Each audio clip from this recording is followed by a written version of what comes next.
नमस्कार साथियों, मैं डॉक्टर मनीष कुमार पांडे आपका अपने YouTube चैनल पर हार्दिक स्वागत करता हूं। साथियों, आज हम लोग अध्ययन करने वाले हैं अधिगम को प्रभावित करने वाले कारक फैक्टर्स अफेक्टिंग टू लर्निंग। बाल विकास एवं शिक्षा शास्त्र पाठ्यक्रम का यह नवा शिक्षण बिंदु है। साथियों, हमेशा की तरह अत्यंत कम समय में अधिक से अधिक अध्ययन सामग्री सरल भाषा में प्रस्तुत करने का प्रयास किया गया है, जिसे पढ़कर हम आसानी से इस विषय वस्तु को समझ सकते हैं। वीडियो में दिखने वाले स्लाइड एक महत्वपूर्ण नोट्स होते हैं, इसलिए छात्रों को वीडियो ध्यान से अंत तक जरूर देखना चाहिए। यदि आप हमारे चैनल पर नए हैं तो चैनल को सब्सक्राइब कर बेल आइकन को दबा दें, जिससे आपको अगले वीडियो का नोटिफिकेशन ससमय मिलता रहे। समय सीमा का ध्यान रखते हुए आइए अध्ययन प्रारंभ करते हैं। आज का विषय है अधिगम को प्रभावित करने वाले कारक फैक्टर्स अफेक्टिंग टू लर्निंग। जैसा कि हम जानते हैं कि अधिगम का अर्थ होता है सीखना। अब हमें यह जानना है कि ऐसे कौन-कौन से कारक हैं जो सीखने की क्रिया को प्रभावित करते हैं। अनेक मनोवैज्ञानिकों ने अपने अध्ययनों में पाया है कि अधिगम को बहुत से कारक प्रभावित करते हैं। ये कारक सीखने की दिशा में सकारात्मक एवं नकारात्मक दोनों ही रूपों में अधिगम को प्रभावित करते हैं, जैसे वंशानुक्रम, आयु, बुद्धि, परिपक्वता, अभिप्रेरणा, अभ्यास, वातावरण, स्वास्थ्य, दुश्चिंता, थकान, सीखने की विधि, अभिक्षमता, सीखने की तत्परता तथा माता-पिता एवं शिक्षकों की भूमिका। ये सभी कारक किसी न किसी रूप में सीखने की प्रक्रिया अर्थात अधिगम की प्रक्रिया एवं उपलब्धि को प्रभावित करते हैं। अब क्रमशः कारकों के बारे में जानने की कोशिश करते हैं कि ये कारक अधिगम को कैसे प्रभावित करते हैं। सबसे पहले आइए देखते हैं वंशानुक्रम यानी कि हेरिडिटी को। बालकों में माता-पिता से प्राप्त जैविक गुण एवं क्षमताएं बालकों की सीखने की प्रक्रिया एवं क्षमता को बहुत अधिक हद तक प्रभावित करते हैं।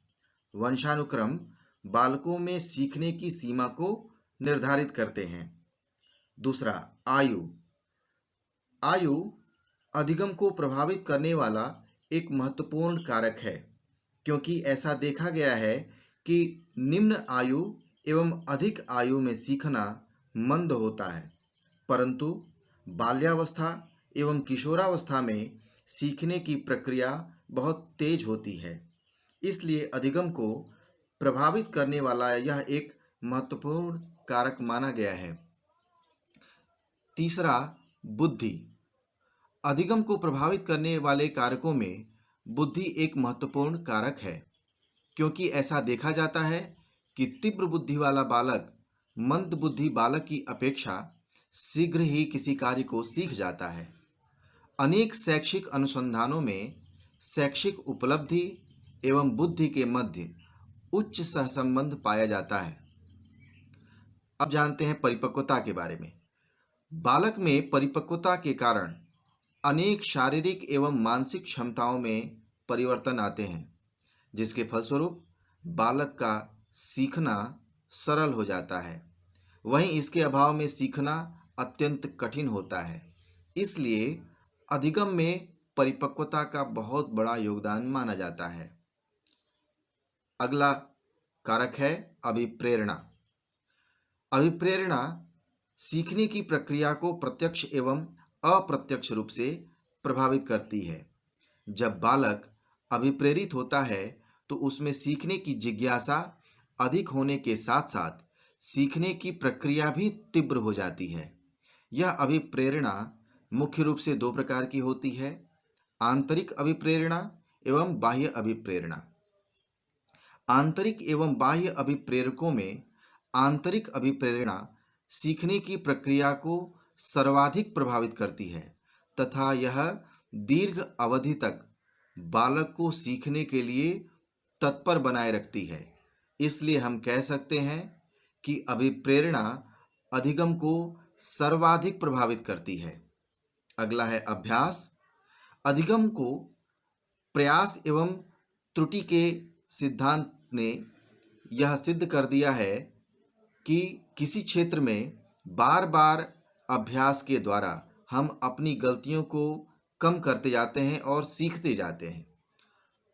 थॉर्नडाइक के अनुसार सीखने में अभ्यास की बहुत ही महत्वपूर्ण भूमिका होती है। अब जानते हैं वातावरण के बारे में।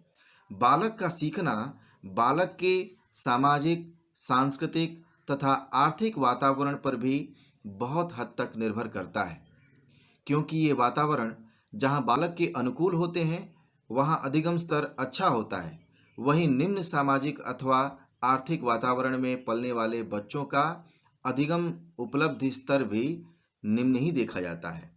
इसलिए अधिगम को प्रभावित करने वाला यह एक महत्वपूर्ण कारक है। अब जानते हैं स्वास्थ्य के बारे में। यहाँ स्वास्थ्य से तात्पर्य बालक के शारीरिक एवं मानसिक स्वास्थ्य से है।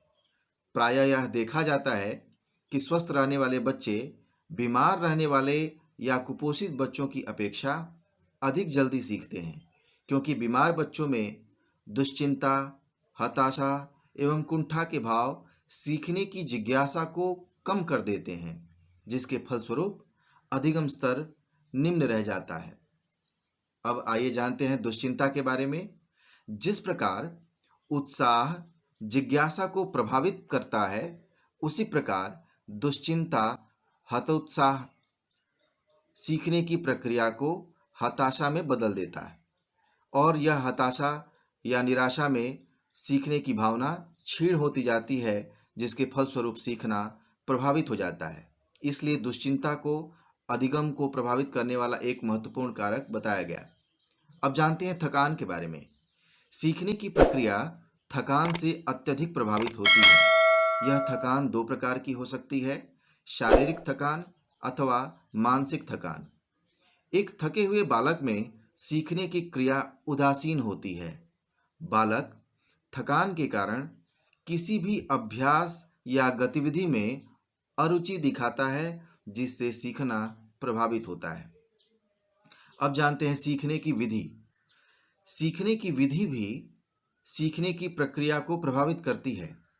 जो विधियां बालकों के अनुकूल होती हैं, उन विधियों के द्वारा बालक सीखने में सहजता महसूस करते हैं। वहीं कुछ विधियों में बालक कठिनाइयों का अनुभव करते हैं। अतः सीखने में विधियों की भी महत्वपूर्ण भूमिका होती है। अगला है अभिक्षमता। अभिक्षमता एक जन्मजात उपलब्धि है, जिसे विभिन्न अवसरों एवं प्रशिक्षणों द्वारा विकसित किया जाता है। प्रत्येक व्यक्ति की अभिक्षमताएं भिन्न भिन्न होती हैं, जैसे दार्शनिक, वैज्ञानिक, लेखक, कलाकार आदि। इन सभी की अभिक्षमताएं भिन्न भिन्न होती हैं। जिस बालक में जितनी अधिक अभिक्षमता होती है, वह उतना ही अधिक सीखता है। इससे स्पष्ट होता है कि अभिक्षमता अधिगम को प्रभावित करती है। अब जानते हैं सीखने की तत्परता। जब बालक में किसी कार्य को करने की तत्परता होती है, तो वह उसे शीघ्र ही सीख लेता है।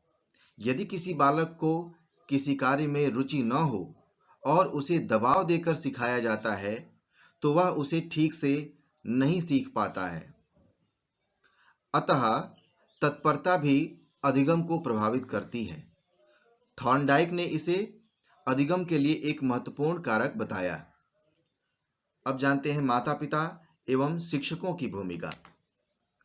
बालकों में सीखने की प्रवृत्ति विकसित करने में अभिभावकों एवं शिक्षकों की महत्वपूर्ण भूमिका होती है, परंतु कभी-कभी उनकी नकारात्मक प्रतिक्रिया बालकों में सीखने की प्रवृत्ति को रोकने का काम भी करती है।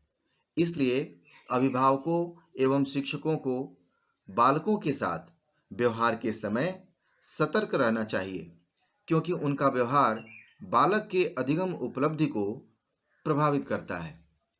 इस प्रकार हमने देखा कि अधिगम को प्रभावित करने वाले बहुत से कारक हैं, जिनका अधिगम पर सकारात्मक और नकारात्मक दोनों ही प्रभाव पड़ते हैं। जैसे परिपक्वता, अभिप्रेरणा, अभ्यास आदि का सीखने की प्रक्रिया पर सकारात्मक प्रभाव पड़ता है, वहीं थकान एवं दुश्चिंता आदि का सीखने की प्रक्रिया पर नकारात्मक प्रभाव पड़ता है। अतः इन सभी कारकों की सीखने की प्रक्रिया में महत्वपूर्ण भूमिका होती है। साथियों, आपको यह विषय कैसा लगा हमें कमेंट के जरिए जरूर बताएं और इससे संबंधित महत्वपूर्ण विषयों के अध्ययन के लिए बने रहें हमारे चैनल के साथ। धन्यवाद।